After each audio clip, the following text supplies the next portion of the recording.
Estamos ao vivo através da Faculdade Macedo de Amorim, a FAMAN. Meu nome é Paulo Dantas e tenho a honra de iniciar esse projeto incrível que é o Web TV FAMAN. Está aqui do lado, está aqui do outro. Eu vesti a camisa, literalmente, está aqui, ó. Aqui mais embaixo.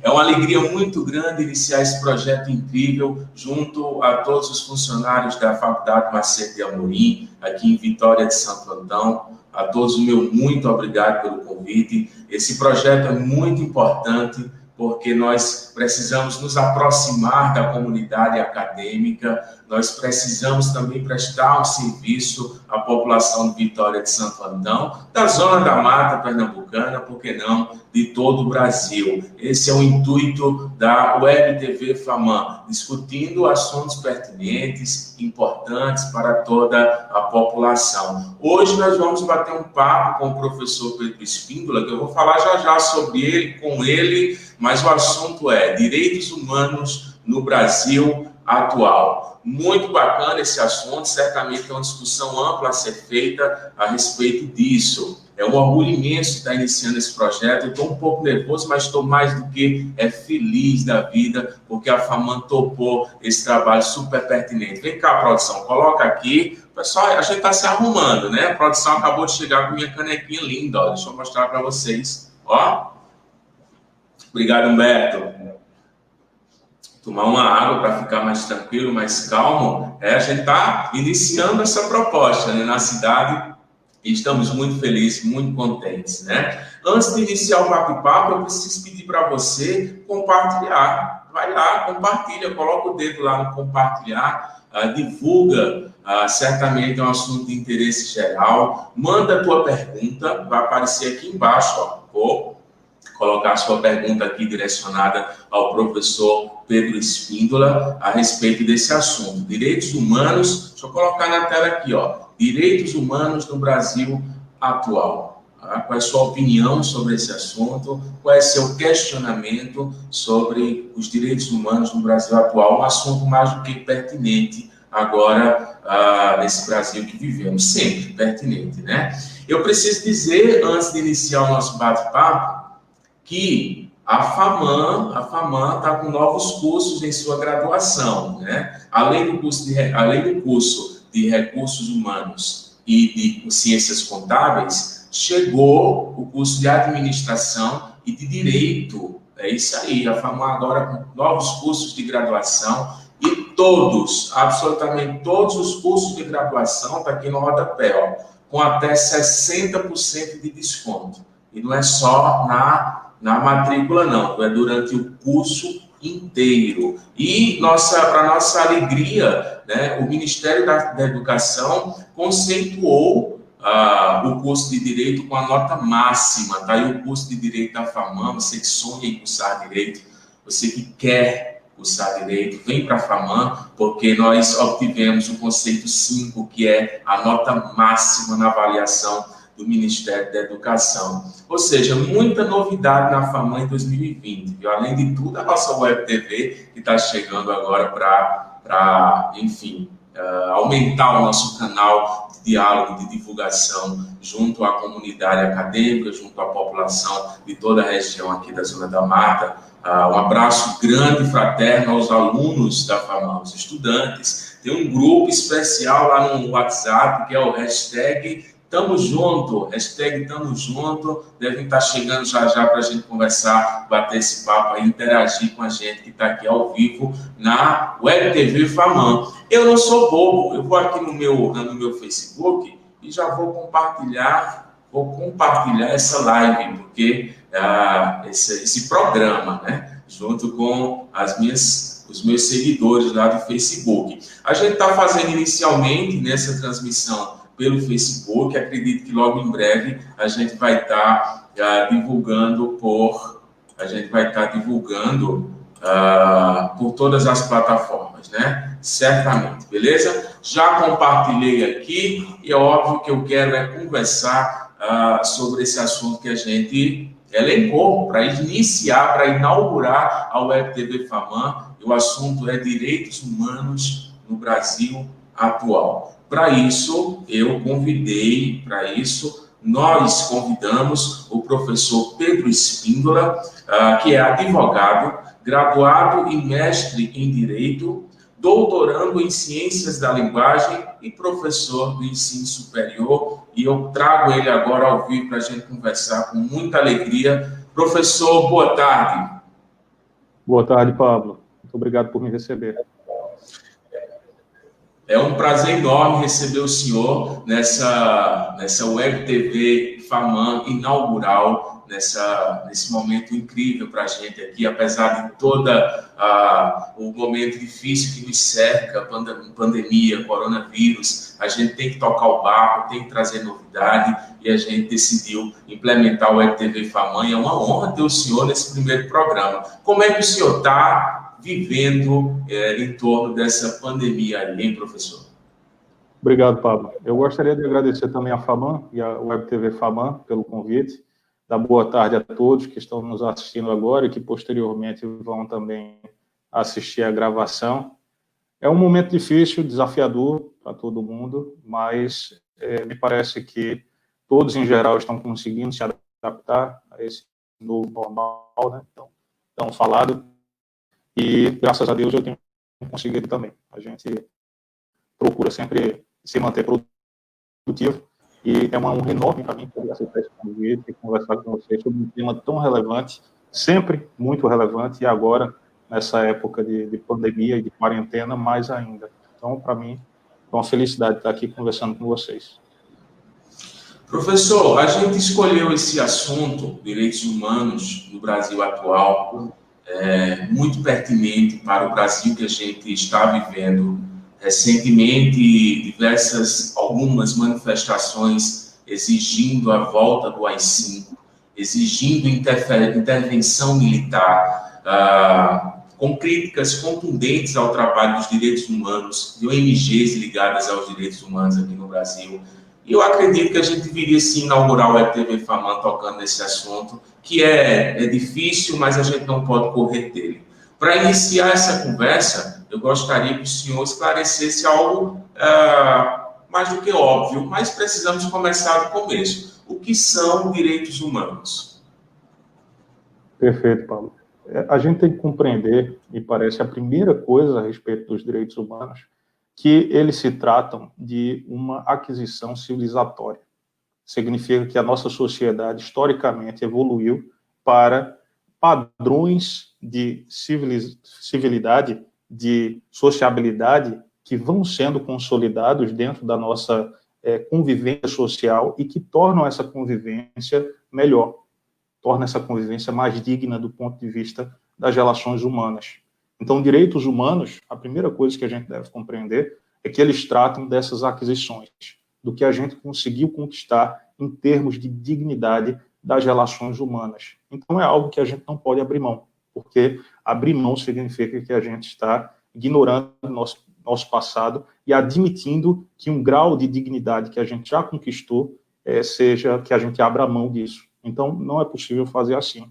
Então, direitos humanos, em uma perspectiva histórica, tem esse papel de consolidação nas nossas relações sociais do que é digno, do que, enquanto relação humana, a gente deve ter como padrão. Em termos formais, significa um parâmetro jurídico para que os Estados observem de que maneira o direito precisa se orientar. Então, a gente vai conversar um pouco sobre isso, mas, historicamente, quando a gente tem esses avanços jurídicos, a gente precisa compreender que eles se deram com alguns marcos específicos. A gente deve lembrar da Declaração Universal do Homem e do Cidadão, que acontece na Revolução Francesa, 1789, mas isso vai evoluindo. O marco mais recente e mais importante que a gente tem para a discussão dos direitos humanos é a Declaração Universal dos Direitos Humanos, que é feita pela ONU, posteriormente a Carta da ONU. Então, isso é em 1948, e ele pauta o momento que a gente vivencia agora. Então, é de uma relevância absoluta, tanto em termos históricos, sociais, quanto principalmente jurídicos. E a gente precisa compreender, então, de maneira contextualizada, para que a gente não abra mão de algo tão importante. Com certeza, professor. Eu acho que nessa história contemporânea brasileira, mundial, há dois momentos importantíssimos quando a gente toca no assunto dos direitos humanos. A Revolução Francesa, que trouxe esse conceito de igualdade, fraternidade no mundo contemporâneo, e o outro, esse grande momento do século XX, que foi a Declaração Universal dos Direitos Humanos, em 1948, como o senhor bem falou.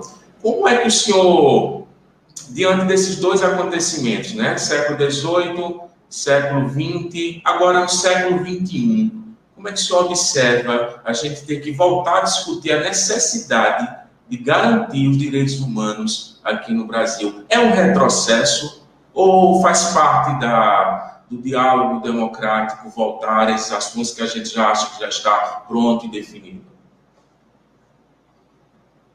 Faz parte, Pablo, faz parte porque a nossa historicidade ela acontece em um processo dialético, já diria Hegel. Então, é um processo de teses, de antíteses, até chegar em sínteses. Aqui no Brasil, a redemocratização é muito recente. A nossa Constituição vigente é de 1988. Então, a gente teve pouco tempo para tentar consolidar a democracia, mas o fato é que não é uma decisão formal que cria isso na sociedade, mas sim os processos de síntese. E esses processos só podem se dar com diálogo, com situação, com experiência. Então, isso significa que, apesar de uma vontade política e jurídica de que exista democracia, isso precisa se consolidar na vivência prática de todo mundo. E, para isso, significa que a gente precisa chegar a pontos comuns. A realidade brasileira, e esse é especificamente nosso tema, é muito, muito interessante. Nós somos um país que sincretiza tudo, né, porque nossas referências culturais são múltiplas. Isso significa que quando a gente adota diversas perspectivas, diversas referências para formar essa riqueza de cultura que a gente tem, significa que muita coisa precisa ser sintetizada, muita coisa precisa ser vivida, experienciada, para a gente chegar a pontos comuns. Então, eu vejo o processo que a gente vivencia como natural. Quando a gente observa direitos humanos no Brasil, né, o tema é no Brasil atual, mas colocando em perspectiva, pensando nesses dois momentos, a gente pode voltar até um pouquinho antes e pensar o seguinte: a civilização ocidental, da qual o Brasil é herdeira, ela é fruto do iluminismo. Isso significa um momento de superação de práticas e de visões de mundo do medievo que eram, vamos colocar de uma maneira muito sintética, cruéis em relação ao ser humano. Então, todos vocês conhecem, né, as práticas da Inquisição e o quanto de tortura havia e de sofrimento humano. Então, o iluminismo vem como um movimento em todas as áreas, literário, jurídico, social, cultural, para que a gente supere certos problemas que a gente tinha na nossa sociedade, nas sociedades ocidentais. Então, quando a gente observa, já na Paz de Westfália, isso no século XVII, os estados nacionais com uma formação já um pouco mais consolidada, já nessa ambiência do Estado moderno e do iluminismo, eles estão preocupados em respeitar a autonomia uns dos outros. Isso vai evoluindo e cada vez mais eles compreendem a necessidade de um diálogo internacional, global, em relação às perspectivas que cada um tem. A gente chega, então, no início do século XX, e isso é importante, é uma matéria muito importante para os direitos humanos, porque cada etapa histórica dessa significa uma aquisição civilizacional, que a gente comentou. Significa algo que é incorporado em termos culturais para o Ocidente e que vai se acumulando. Juridicamente, a gente chama isso de gerações ou dimensões. Em cada etapa dessa, os direitos humanos ganham uma dimensão nova e vai se ampliando e se estendendo. Então, quando a gente fala da Revolução Francesa, vocês se recordam do lema, né, igualdade, liberdade, fraternidade, a gente tem essas três dimensões como se consolidando a partir desse momento, e a primeira delas como sendo liberdade.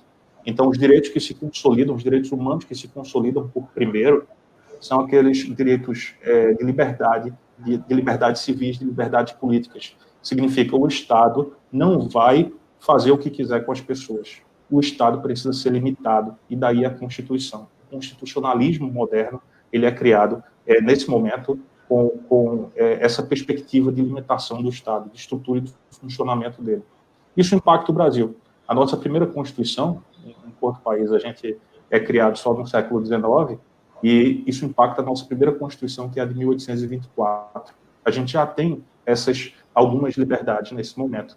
Quando a gente vai para a declaração que eu mencionei, do homem e do cidadão, que vem com a Revolução Francesa, em 1789, a gente tem apenas 17 artigos, que depois vão sendo revisados, porque a Revolução Francesa tem repercussões, mas esses 17 artigos são extremamente atuais, muito atuais. Vocês pegam essa declaração e nesses 17 artigos vocês observam que a gente ainda sustenta as mesmas ideias. Mas sustentar as ideias não significa que elas se consolidaram já na prática. Isso é um processo histórico. Então, nesse primeiro momento, liberdade. O Brasil é impactado por isso, mas ainda precisa dessa implementação. A nossa história brasileira é uma história de profunda concentração de poder e de muita repressão. Então, isso não pode ser, isso não é resolvido só porque a gente quer isso. Precisa de uma implementação na prática que faça com que as coisas se organizem, se harmonizem dessa forma. A gente entra no século XX, isso em termos globais, com algumas dificuldades. As principais dificuldades vêm do fato de que o liberalismo, a principal corrente que movimenta todas essas ideias no início, ele acaba por criar segmentações muito radicais dentro da sociedade. A gente está na fase do industrialismo, né, se aprofundando. Então, durante o século XIX, a gente tem um aprofundamento da pobreza. E a gente tem, então, muita miséria nesse momento. A gente chega no século XX compreendendo o seguinte: o Estado precisa ter algum nível, algum grau de intervenção. Porque se a sociedade ficar sozinha, isso vai significar que a gente vai ter pessoas vivendo na miséria. Não adianta só o Estado respeitar a liberdade. Ele precisa garantir o mínimo de dignidade para todo mundo. É isso que se procura fazer, então, em graus diferentes, né? Isso gera diversas repercussões em cada localidade específica, mas o fato é que é um movimento um tanto global. Isso atinge o Brasil na Constituição de 1934. A gente começa a estar com Getúlio Vargas, a gente começa a ter repercussões em relação a direitos trabalhistas, a direitos sociais. Então, esse é o momento de pensar. Nós precisamos pensar em direitos sociais, direitos culturais, direitos econômicos. Isso é um movimento que acontece de maneira global. A gente está entre as duas guerras, né? A primeira e a segunda. Depois da Primeira Guerra, a gente compreende, então, que esse esforço dos Estados precisa acontecer e eles começam a se reorganizar em termos de diálogo internacional. E vem a primeira tentativa, né, o protótipo do embrião da ONU, que seria a Sociedade das Nações, em 1919. Então, é frustrado, esse projeto é frustrado, porque a gente acaba culminando em uma outra guerra, a Segunda Guerra Mundial, mas já foi um passo importante para entender. As nações precisam se unir para que todas elas garantam e fomentem os direitos humanos. Então, isso impacta o Brasil. Tanto que, depois da Segunda Guerra, né, já na década da Segunda Guerra, quando ela vai acabando, a gente tem, em 1946, nova Constituição no Brasil, né, que supera a de 1937, que é uma Constituição ditatorial. Então, a de 1946 é a redemocratização. Percebam, e é isso que eu estou tentando mostrar, que o Brasil oscila entre momentos em que existe uma maior repressão, em uma maior concentração de poder e supressão dos direitos humanos, e um outro momento em que isso se busca reparar isso. Então, 1946, redemocratização. Em 64, a gente tem o regime militar iniciando, uma nova Constituição em 67 e 69, e depois desse período de regime militar, redemocratização e a nossa Constituição, finalmente, atual, 1988. Então, dessa forma, olhando nessa perspectiva histórica, a nossa Constituição é uma resposta a um momento de repressão e a gente tem agora um novo momento de restrição de um comportamento social que olha para o que a gente fez durante esse tempo como precisando de mais restrição, mas me parece que é um processo dialético que a gente vai construindo algo que é melhor do que o tempo anterior. Eu quero crer nisso. Professor, um abraço, espero encontrar com o senhor, passando essa pandemia, espero encontrar pessoalmente para a gente se conhecer, tá bom? Até a próxima. Agradece. Gente, que alegria conversar com o professor Pedro Espíndola. Muito obrigado, professor Pedro Espíndola, a todos que participaram desse primeiro encontro da UERJ-TV FAMAN. Eu vesti a camisa, viu? Tá aqui, ó. Não mostrei aqui, mas está aqui. Vesti a camisa da UERJ-TV FAMAN. Finalmente inauguramos esse projeto incrível na Faculdade Macedo de Amorim. Muito obrigado ao nosso chefe, né? O nosso diretor-geral, Emanuel Romanelli, a nossa produção, o nosso designer, que é o nosso querido Aloysio Miller, não é isso? A Alana Albuquerque, todo o pessoal que faz a produção aqui da Web TV Famã, que faz isso acontecer. Bruno, da parte técnica, muito obrigado também, você me ajudou muito hoje. Fiquei feliz, estou feliz, inauguramos esse projeto incrível da Web TV Famã, toda quarta-feira, ao vivo, às 15 horas, no Facebook da Famã. Hoje foi um dia excepcional, hoje é sexta, inauguramos, dia excepcional, mas toda quarta-feira, ao vivo, lá na página, aqui, na página da Web TV Famã. Logo depois a gente vai jogar a gravação lá no feed do Instagram, tá bom? Mas essa discussão vai ficar gravada. Quem quiser compartilhar, faz esse favor, compartilha. Vou terminar falando algo que eu não posso deixar de falar, tá bom? A Famã, a Faculdade Macedo de Amorim, a graduação está com até 60% de desconto. E não é na mensalidade, não é na matrícula, não, vem em todo o curso. Até 60% de desconto em todos os cursos da graduação, beleza? Vai no site da Famã, fica por dentro. E, conceito 5, nosso curso de Direito tem um conceito 5, nota máxima do Ministério da Educação, porque nós temos, sim, uma excelente infraestrutura, temos uma equipe técnica incrível e um excelente corpo docente para você. Então, vem para a Famã, vem estudar aqui, a gente está esperando vocês para que a gente possa se conhecer. Que alegria! Finalmente fundamos a nossa Web TV Famã, fico muito feliz e eu vou terminar assim, vou terminar colocando a minha máscara, porque tem que se cuidar. Vou colocar a minha máscara Famã aqui e vou dar, um tchau para vocês, viu? Tchau, gente! Até quarta-feira, viu? Até quarta-feira. Valeu!